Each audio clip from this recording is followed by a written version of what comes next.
pertama ada nucleic acid test. Nucleic acid test atau yang biasa disebut sebagai viral load bertujuan untuk mendeteksi virus HIV di dalam darah.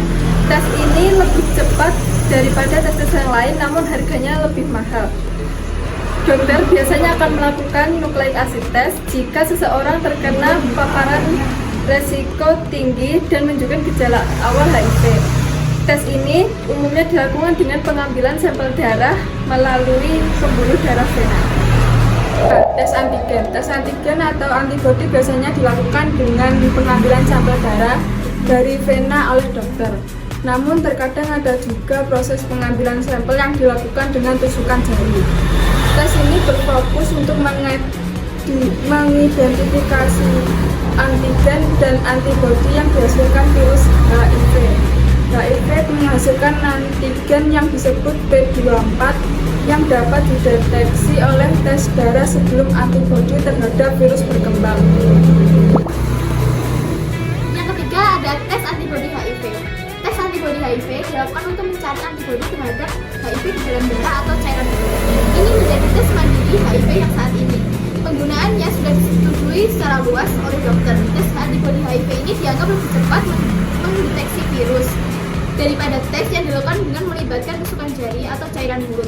Namun, tes ini tidak bisa dianggap 100% lebih akurat dan dokter perlu melakukan pemeriksaan lebih lanjut pada pasien untuk mengetahui hasilnya secara lebih akurat. Kemudian, rapid oral test. Rapid oral test merupakan salah satu tes yang mudah dilakukan sendiri di rumah. Tes ini dilakukan untuk mendeteksi virus HIV melalui cairan mulut dengan cara menggosokkan kapas ke area gusi dan gigi untuk mengambil sampel cairan mulut. Setelah itu, sampel diletakkan ke alat rapid test dan tunggu hasilnya sekitar 20-30 menit.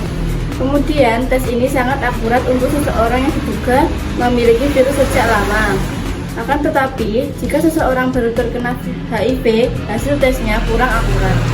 Pertama, tes urin. Sesuai namanya, tes ini menggunakan sampel urin yang untuk mengidentifikasikan antibodi virus HIV.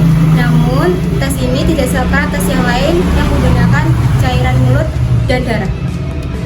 Dari penjelasan tadi dapat disimpulkan bahwa banyak jenis-jenis tes yang bisa dilakukan untuk mendeteksi HIV. Tentu saja terdapat kekurangan dan kelebihan dari setiap tes. Contohnya tadi yang pertama ada nucleic acid test. Dia kelebihannya bisa mendeteksi lebih awal, namun harganya cenderung lebih mahal. Yang kedua ada tes antigen. Tes ini cukup efektif karena dapat mendeteksi antigen dan antibodi. Yang ketiga ada tes antibodi. Tes ini cukup praktis dan dapat dilakukan sendiri. Tapi kurangnya dia tidak cukup akurat. Yang keempat ada rapid oral test. Tes ini juga dapat dilakukan sendiri.